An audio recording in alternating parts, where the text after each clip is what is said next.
But Rudrani, it wasn't easy when I spoke about sobriety. I got so much backlash of what does that mean then? I don't know. Do the maths, mate. But it's also because you're like a woman. It's like why? It's so many layers. People have a problem with me talking about my own uterus, and I'm like, yes, the door opened. I walked in, and I was duly asked to leave. Rudrani, very like there's no other way for me to put this. My father categorically did not help, did not pick up the phone. Neither did my mom. He was like, देख लो help चाहिए तो मैं हूँ and he meant in life like तुम्हें मिठाई का दुकान खोलना है या knitting business शुरू करना है and when I played that game of on my terms without having to compromise certain values and principles and whatever else because you don't have it's very quick when you realize people don't know that your daddy isn't behind you they just know suddenly something breaks. Suddenly, something breaks open. Wash me away. Welcome to Speak Easy. My name is Rudrani and I'm with a very talented Shruti Haasan. She's a multi-talented person. It's Music Day, it's Yoga Day, and it's Father's Day. Wow. So, everything all rolled into one. I think it makes a pretty special day. 21st June turns out to be a pretty special day. Yes. First of all, thank you for having me, Rudrani. Of course. Um, but the first part that we said, celebrating Music Day. I think it's so important as an artist to have your own muse, right? Like they say in your early time, when you start off, right? When you started off, who do you take your first inspiration from when you were as a musician? Trying to figure out what music means to you. That's a really lovely question. I can't tell you specifically that this was the person that inspired me. I think it was really the feeling of connection. I feel like mostly disconnected from people, like on a daily basis. I think we're just trying to grapple and make connection. Even as a kid, I felt sort of like isolated in my own way, and I think music was the way in which I could share a part of me, and I could sense that even as a child. And I think the need to connect and the ability to connect through music has been my muse in that weird, twisted sense. Yeah. Yeah. And who are the artists that sort of influenced your life as you grew up in this music journey of yours? Who are the artists who heavily influenced you actually? I loved my mom and dad both had incredible tastes in music. My mom particularly had amazing taste, very eclectic taste. And I think the artist that blew my mind when I was really young and I said, okay, this is something that I can do was Tori Amos, the way she played the piano. And I felt like she was like a performer with her voice. And I don't mean a performer, I mean yeah. She was an actor. She was telling you a story. She reminded me of a time where people told stories from their heart, and the way she performed, and she was very free and uninhibited, and she probably was one of my greatest influences. As well as I love Trent Reznor. When I heard Nine Inch Nails, I was like, who is this guy who has the weird courage to sound like this? I just felt courage through his choices. Hers as well. So I think these two people were major influences, as well as Kurt Cobain, big influence. Yeah. Of course. And those are great artists that you just named. In your, particularly your music journey, what have you truly grappled with, like you said some time back? What were the setbacks that you sort to have to sort of figure it out while you truly came out of your own and you led your own path? So when I studied music in America, and I was really young, and I wanted to stay back, and my dad was like, no, and rightfully so, because he was like, you're 21, you don't know your butt from your elbow, calm down, like we figure it out. And I wasn't ready, but I had studied like music business history, songwriting, English music writing. I came back and I realized that the dire reality that is zero financial support for independent music. And I was also always really a bit different and The biggest setback I faced, which was really weird, was like I thought music was the only space where like I was like I never want to be an actress because I don't want to be like compared to my parents. But then I started out as a musician. It was fine, but the minute I did my first movie, my music really took a beating because I lost like credibility, like almost overnight. They were like, "Who is she, that actress who sings a lot?" Like, and I was like, "I'm a musician," But I think that was a setback. It just immediately shifted. And in films, they found me too musiciany, and musicians found me too filmy, and I was like in no man's land. Also, I think the biggest setback, which is one of the first reasons I started acting, is I was very clear, and so was my dad, about independence, about if you want to live your life on your terms, you have to be financially doing your own jam. Yeah. And I'm very proud to say that I haven't, that day I left when I was 21, I've never looked back or said, Papa, I need this or that. So I'm very proud of that. But that could not have been funded by a music career. I really respect playback singers who wait years for that one song to change things and then go on tour and make money off of. We don't have royalties, we don't have proper copyright, so it's like tour money. And then by then some other singers come and you're hoping the music director calls you back. It's really hard even as a playback singer. I would say you're waiting for that click to happen. I felt like as an independent musician, it was impossible to find financial freedom and stability. Yeah. We've always said that for artists, whether it's for actors or whether it's for musicians, a great part of the inspiration comes from your personal life. Do you take inspiration from your personal life while writing? And especially, like they say, if it's the pain that they say needs to be felt through a heartbreak and all of that, is it sort of true, or is it the most cliched thing that we hear about music? You tell me. I think, yeah, definitely. A lot of my music, I like to write about the things that feel, um, the thing is, everybody falls in love, everybody falls out of love, everybody breaks a heart, everybody has their heart broken.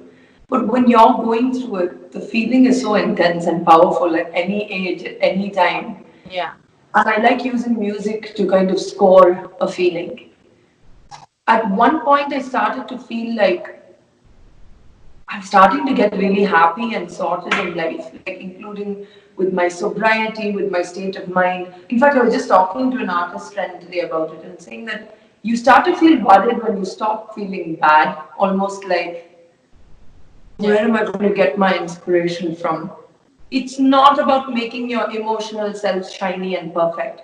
It's about having a place that is dark and cruddy and not happy, and to keep it there that and you can visit, And I think that for me, psychologically as a songwriter, because of acting as well, I don't need to play the part of a musician. I go there when I go to my basement. Do you know what I mean? Yeah. So that Shruti is a different person, and sometimes even I don't have control of what she does with her emotion.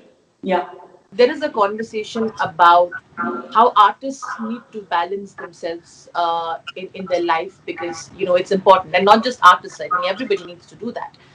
You've been someone who's sort of head on dealt with her own issues, whether it was anxiety, whether it was your PCOS, whether it was whether it was what you were feeling in your career, whether you wanted to change and take a different path, how you dealt with you felt like, oh, I need to give up alcohol because it changes me as a person. But tell me, today when you look back, and there is a lot of conversation happening about staying sane and about be doing this, but how you've been through it and you've sort of head on today, you've become your own person. How did you do that? It sounds very simple, but my first step to healing my anxieties, my first step to sobriety, my first step to understanding myself was to stop judging others and myself. That helped so very much. Most people are miserable shits to other people because Yeah. they're miserable shits to themselves. Like, it's really just a habitual way of thinking that is difficult and negative. Now, I value somebody's pain and struggle, but I find it very difficult to value someone's biased ill-informed, opinionated judgment on Absolutely. on things. And because I dislike it so much, the first step to my healing was to stop doing that even to myself. The self-talk that we have of I messed up, I'm this, like just removing that was the first step for me. And when I started removing that, I started to remove the judgment of the world. It started to fade away. It's the voices of other people that we remember with Yeah. our own tone of what it means to us starts fading away. Therapy is something that definitely helped me. Yeah. I was at one point prescribed medication for anxiety. It was something that I didn't want to take. But I don't say that people shouldn't be on medication. There's medication that really, really helps people as well. Sure. For me, therapy was a very, very big part of finding that balance. The one thing, Rajani, that I spoke to my therapist about for the longest time was I don't think people know me. I don't think people know me. I don't think people know me. I'm not the kind of movie that I want. I'm not singing as much. It was just a lot of meh, meh, meh, to myself. And she said, then just tell them who you are. It was such a simple thing. The freedom I have felt from sharing my story and the freedom I have felt from just saying this is it. It's that simple has helped me so very much.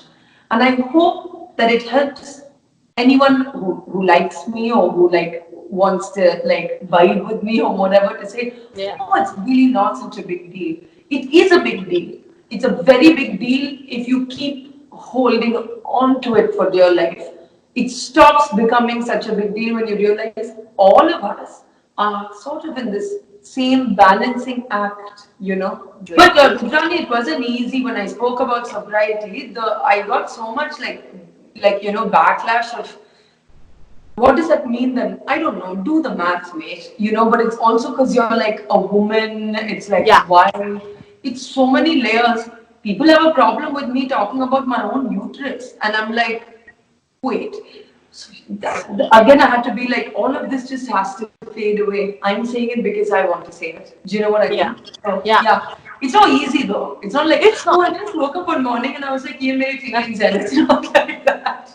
No, you're right. And my point is whether like you said, whether you spoke about what you're grappling with, whether it was anxiety, whether it was your sobriety, whether it was anything, it was your journey that you chose to spoke about. And I think we as people, I think, don't make an atmosphere that makes it comfortable for others to come and share Safe. their journeys. And I Yeah. think that's what we should do. And on that note, I'd like to bring in the yoga day. You practiced yoga. Like yoga is amazing. And speaking of Father's Day and yoga, my dad wasn't really into it, but he like developed like a love for it like in his 50s, and he was like, Yeah. yoga is best.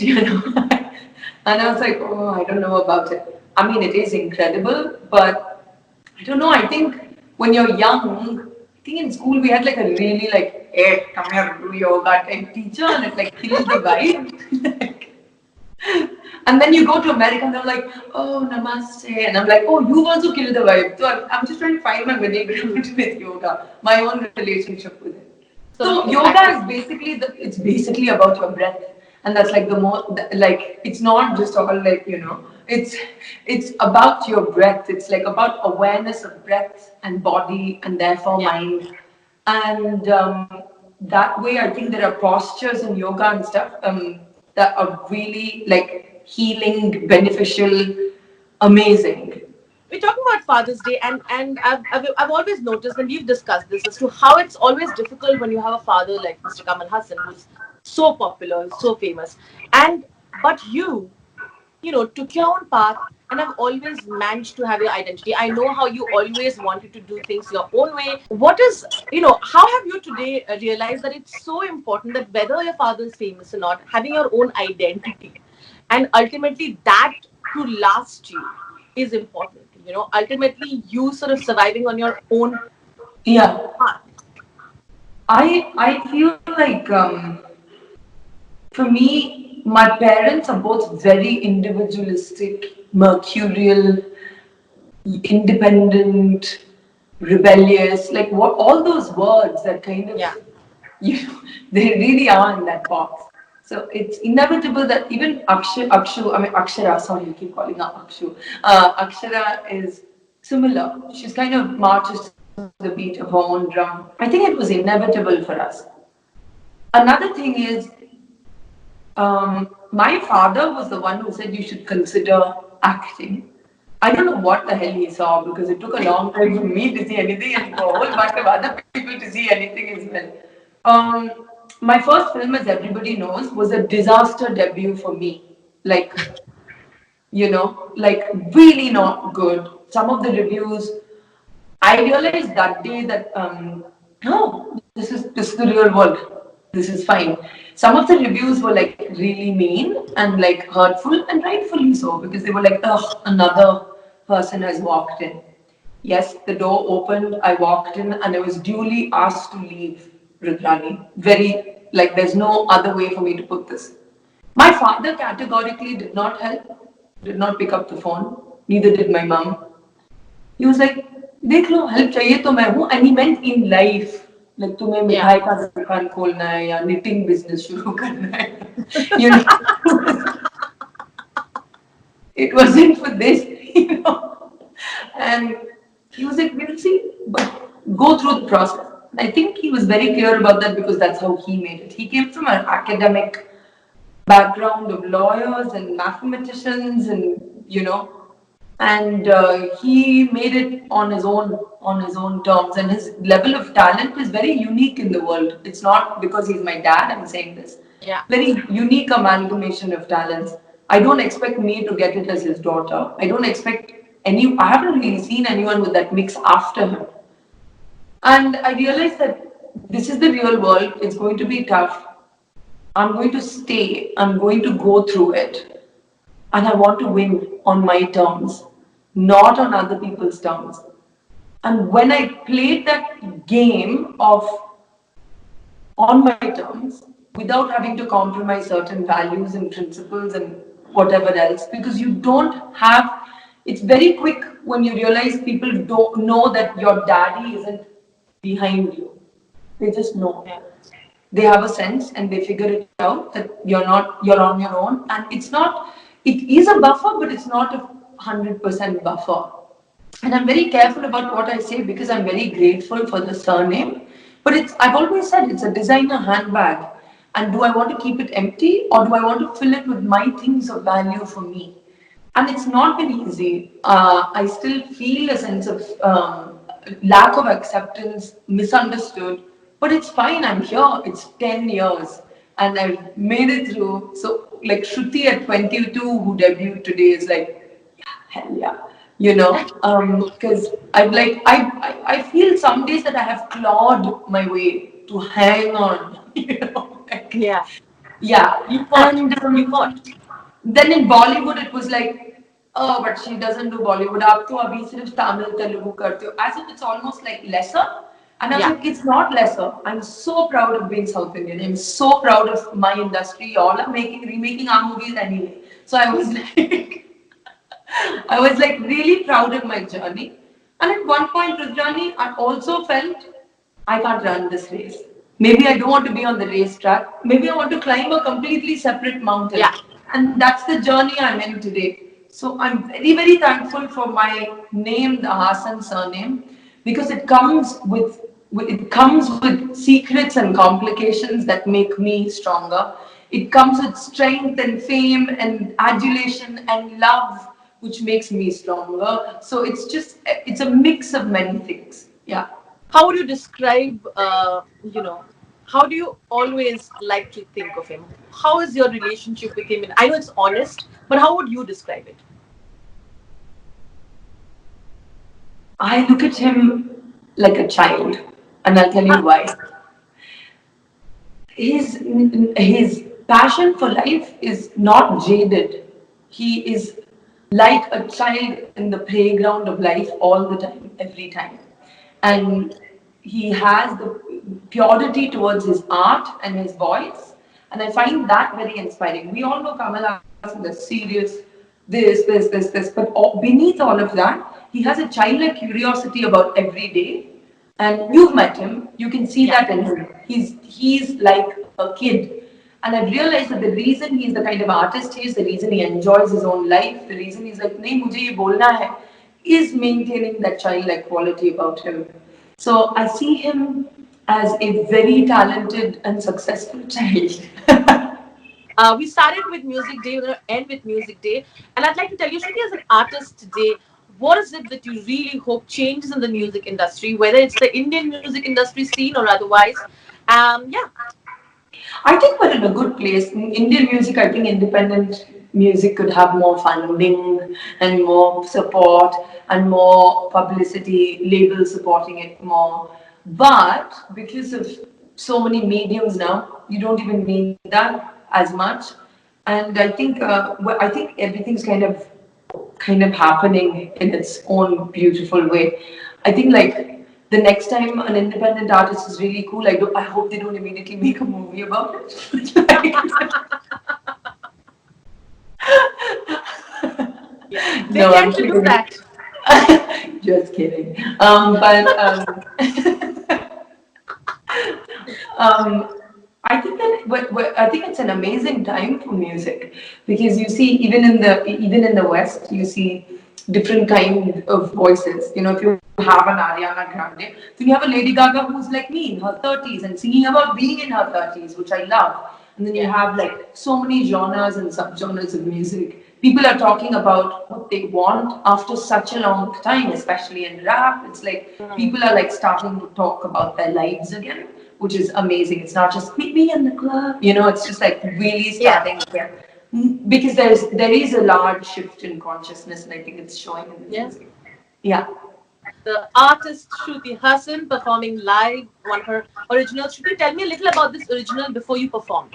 Tell me It's how called you wrote it, why you wrote it, whatever. it's called Wash Me Away, and Okay. it is about a wave of change that comes into your life that is inevitable. Like we all go through this time where we know we need to change, where we know we need to grow or go Yeah. to another avenue, so to speak. So this song really is about sobriety for me. It's sort of like a reverse baptism, and as I like to call it, it's like Love the it. de-dunking, versus the Yeah. dunking end. So it's the reverse baptism of sobriety and what it meant to me to find the reasons as to why we might find solace in things that aren't good for us. It can be people, it can be food, it can be habits, it can be whatever. So it's about finding, in my case, the girl that used to Yeah. be and to come back to what we are. Yeah, There couldn't have been a more apt song. Please, please go ahead. great. Can you hear that? Okay.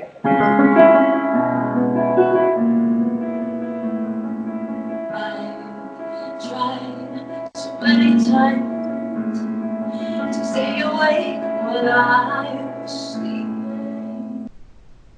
I've tried so many lights on, some fade, some were something. Suddenly, something breaks. Suddenly, something breaks open. Wash me away to a place none of this matters, and wash me away to a day that it all started. And I lost that girl I used to be. Wash me away from you. Wash me away from you, from here. There you go. Woohoo!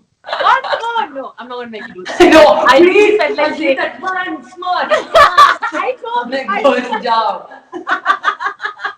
I don't know. Everybody out there, I'm sure you'll love it. I thought it's so beautiful. A little bit of her heart is put in the song, and that you see it. I love it, Shruti. Thank you so much. Thank you for Lovely having me, speaking to you. Rudrani. Lovely. Watch eTown News Monday to Friday at 9:30 p.m. only on Zoom.